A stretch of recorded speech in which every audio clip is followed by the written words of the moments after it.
Today we're looking at the data surveillance economy, okay? The question is this: why has personal data collection become a comprehensive behavioral surveillance system instead of service personalization? And why does this model create predictive control mechanisms disguised as convenience optimization, okay? We've done extensive research and discovered that data harvesting isn't designed for user experience improvement. It's designed to create behavioral prediction and manipulation systems through comprehensive life monitoring disguised as technological advancement. Most people think data collection is about personalized services and convenience optimization. Companies collect your information to provide better recommendations, customize user experiences, and deliver relevant content that matches your preferences.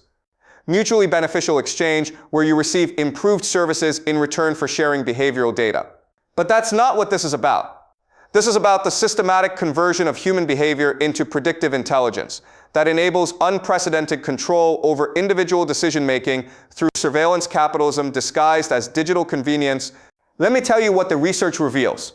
The average person generates 2.5 quintillion bytes of data daily through digital interactions, with 87% of this information collected without explicit awareness or informed consent. Companies now possess more detailed behavioral profiles of individuals than people have of themselves, including emotional states, purchasing triggers, relationship patterns, and psychological vulnerabilities.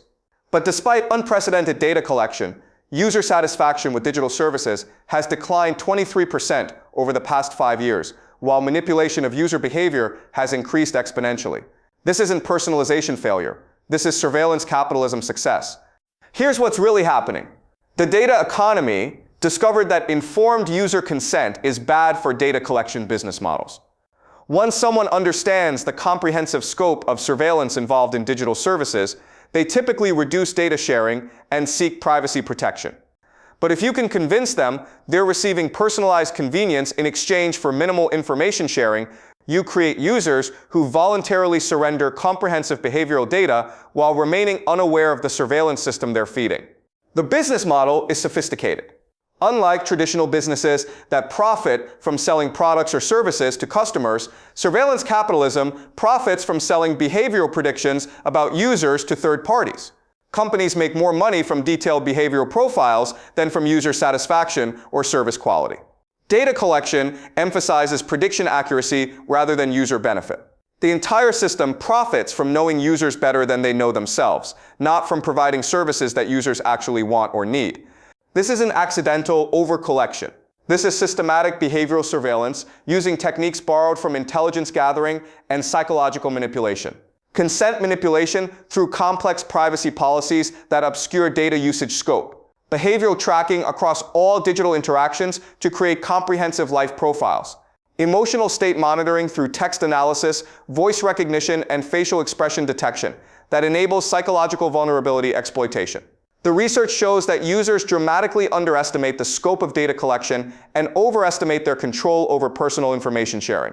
People aren't using digital services because they want comprehensive behavioral surveillance. They're using services because companies have learned to hide surveillance systems behind convenience narratives that make data harvesting appear beneficial rather than exploitative. Consider how data collection actually operates in practice. Instead of collecting only information necessary for service provision, platforms collect everything accessible through device permissions and behavioral monitoring. This creates surveillance systems that extend far beyond stated service purposes, because comprehensive behavioral data enables predictive control that generates revenue through behavioral modification and choice manipulation. But here's the crucial point. Behavioral prediction creates manipulation opportunity rather than user benefit. Data subjects feel pressure to accept extensive permissions to access basic digital services. They agree to location tracking for apps that don't require location functionality. They consent to contact list access for services unrelated to communication. They accept behavioral monitoring for platforms that could function without surveillance. The data collection creates artificial service requirements that wouldn't exist without surveillance-based business models. This is why digital services often create more surveilled but not more satisfied users. People understand they have access to personalized experiences, but realize they have no real privacy or control over their information. They know companies possess comprehensive behavioral profiles, but can't determine how this information is being used or shared. They want digital convenience, but fear the surveillance systems required to provide personalized services. The algorithmic manipulation amplified these dynamics exponentially. While traditional advertising relied on demographic targeting and general preferences, algorithmic systems use real-time behavioral data to identify psychological vulnerabilities and emotional states that enable precision manipulation through content delivery, social pressure, and choice architecture modification. The free service narrative provides perfect cover for this surveillance expansion, even though no evidence supports the idea that comprehensive behavioral monitoring is necessary for service personalization. But the narrative justified both extensive data collection and acceptance of privacy elimination by suggesting that personalized digital experiences require comprehensive behavioral surveillance to function effectively. This business model obscures the reality that most digital services could function effectively with minimal data collection. But surveillance-based revenue models require comprehensive behavioral monitoring to generate the behavioral predictions that create advertiser value. Instead of helping users access desired services efficiently, data collection enables manipulation systems that influence user behavior for commercial purposes. The privacy protection industry represents the ultimate expression of this surveillance normalization. Technology companies promote privacy tools and data protection features while simultaneously expanding surveillance systems through alternative data collection methods that bypass user privacy controls. This framework transforms normal privacy expectations into technical challenges while creating market demand for privacy protection products that rarely provide actual surveillance protection. But research on user satisfaction shows that people who use privacy-focused services with minimal data collection report higher satisfaction and lower anxiety than users of surveillance-based platforms. Yet comprehensive behavioral monitoring has become the dominant technology approach because it generates maximum advertiser revenue through behavioral prediction accuracy regardless of trackbore, user benefit, or consent. The surveillance dependency itself becomes a recognized psychological phenomenon. Users develop behavioral anxiety about digital privacy that prevents them from fully engaging with technology benefits. They become chronically worried about data misuse and psychologically dependent on services that require surveillance to function. The data relationship crowds out authentic digital experiences, personal privacy, and autonomous decision-making. This creates what privacy researchers call surveillance fatigue, psychological exhaustion caused by constant awareness of behavioral monitoring and inability to access digital services without comprehensive data sharing. Digital technology designed to enhance human capability creates people who feel constantly watched and perpetually anxious about information control. Services intended to provide convenience create stress about manipulation and pressure to accept privacy elimination.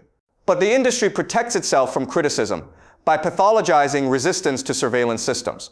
If someone questions comprehensive data collection, they're exhibiting privacy paranoia that misunderstands digital economy realities. If they want to use services without behavioral monitoring, they're showing technology resistance that prevents them from accessing modern convenience. Criticism of surveillance capitalism becomes evidence of digital illiteracy, requiring education about personalization benefits. The most sophisticated manipulation involves reframing surveillance as personalization benefit. Comprehensive behavioral monitoring is marketed as enhanced user experience, rather than systematic privacy violation for commercial exploitation. Predictive algorithms are promoted as convenience optimization rather than behavioral manipulation systems designed to influence purchasing and political decisions. The personalization framing bypasses privacy protection instincts that would recognize surveillance as exploitative rather than beneficial. The cultural effects extend beyond individual privacy violations. Society has become behaviorally dependent on algorithmic systems, while accepting comprehensive surveillance as necessary for digital functionality. Traditional privacy expectations are seen as outdated rather than fundamental human rights. Ordinary autonomy preferences are viewed as inefficient rather than psychologically necessary. Natural desire for behavioral privacy is categorized as paranoid rather than rational self-protection. This surveillance colonization of digital experience undermines traditional autonomy and decision-making independence. Families share intimate behavioral data without considering psychological impacts of comprehensive monitoring. Communities accept algorithmic content curation that shapes social discourse and political opinion. Educational institutions use surveillance-based platforms without understanding attention manipulation and cognitive development consequences. The economic system has been infiltrated by surveillance ideology that treats behavioral privacy as inefficient and data sharing as optimization. Businesses employ algorithmic systems to manipulate customer behavior rather than provide requested services. Governments use surveillance data for social control while claiming public safety benefits. Citizens learn to accept behavioral monitoring as normal digital experience, rather than maintaining autonomy over personal information. Even personal development and self-improvement advice promote surveillance thinking through data-driven optimization rather than autonomous goal setting. Life coaching emphasizes tracking and quantification through apps and devices rather than developing internal awareness and decision-making skills that create actual personal growth.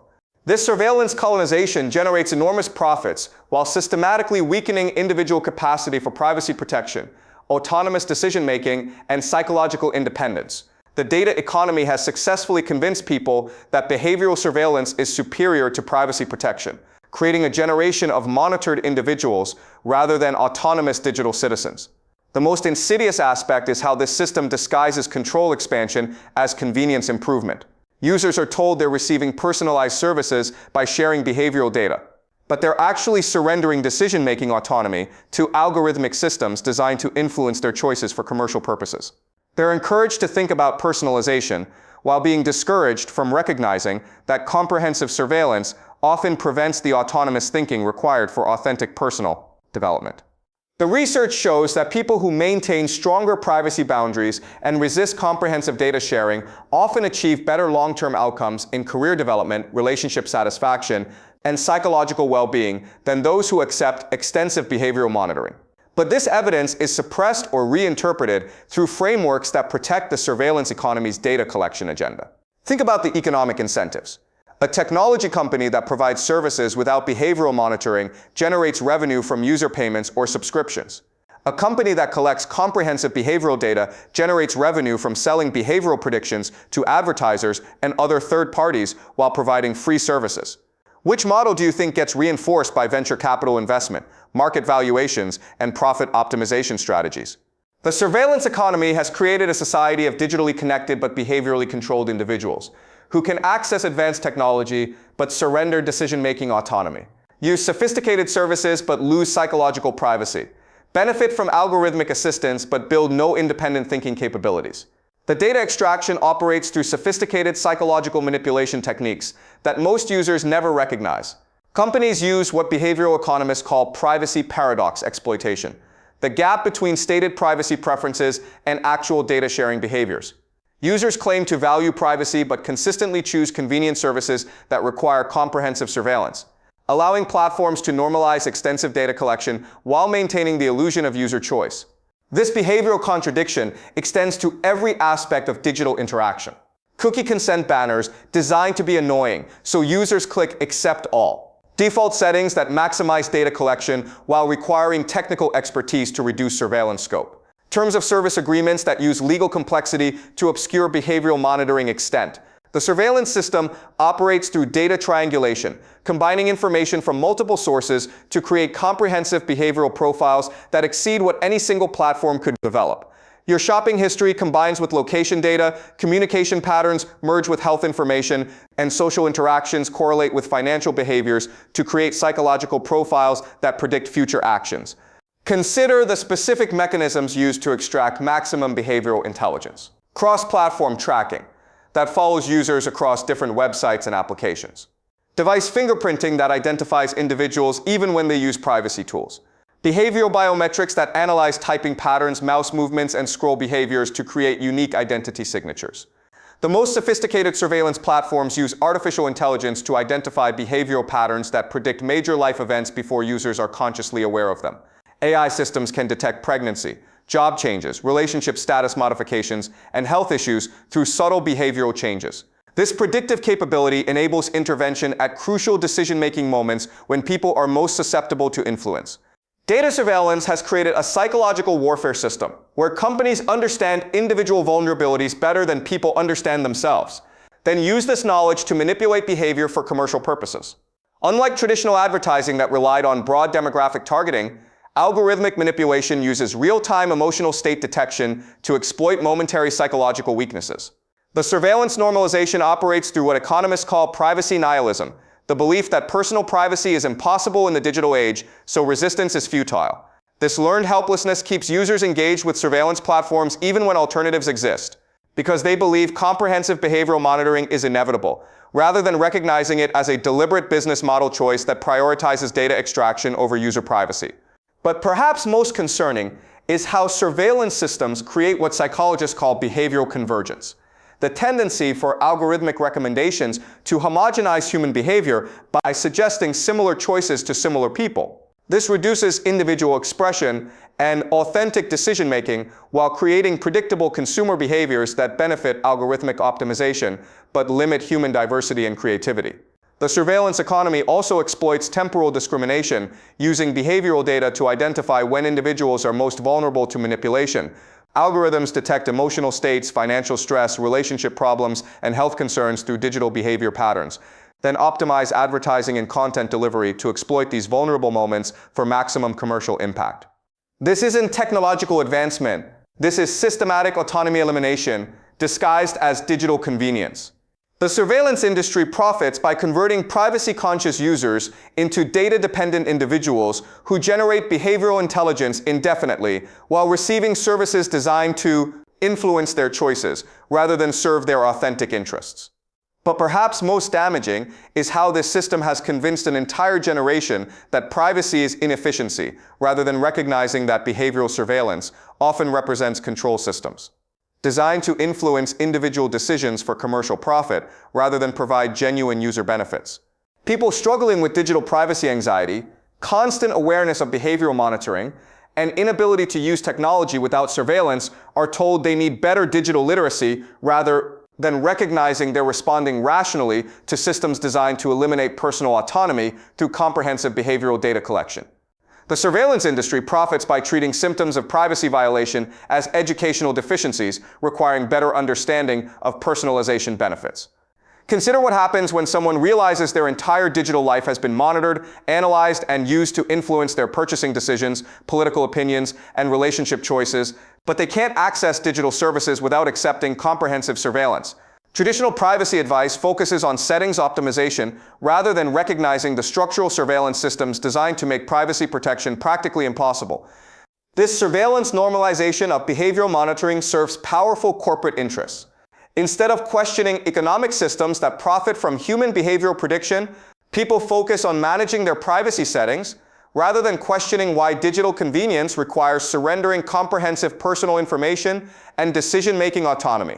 The surveillance economy has successfully convinced people that their privacy concerns are technical problems rather than systematic autonomy violations, that their desire for behavioral control indicates digital illiteracy rather than legitimate autonomy preferences, that they need algorithmic assistance rather than independent thinking skills and autonomous decision-making capability. The ultimate irony is that surveillance capitalism creates the very dependency and manipulation it claims to solve through personalization. By replacing autonomous decision-making with algorithmic optimization, it undermines the independent thinking and personal agency that actually create both individual satisfaction and societal progress. The end result is a population of digitally assisted but behaviorally controlled individuals who can access sophisticated technology but lose personal autonomy, benefit from algorithmic optimization, but surrender independent decision-making, use advanced services, but build no capacity for privacy protection or psychological independence. They've been taught to optimize personalization rather than maintain autonomy, to share behavioral data rather than protect decision-making independence, to accept algorithmic assistance rather than develop personal agency and critical thinking skills. The surveillance economy has succeeded in convincing people that privacy is inefficiency, that behavioral monitoring is personalization, and that algorithmic control is convenience optimization. It has monetized human behavior, commercialized personal information, and transformed digital interaction into comprehensive surveillance, while systematically eliminating the privacy and autonomy that enable authentic human development and democratic participation. And this system will continue expanding because behavioral data generates predictive value while user privacy reduces data collection opportunities. Services that respect privacy limits generate less revenue than platforms that collect comprehensive behavioral information for algorithmic manipulation and commercial exploitation. Does that make sense, guys? Okay?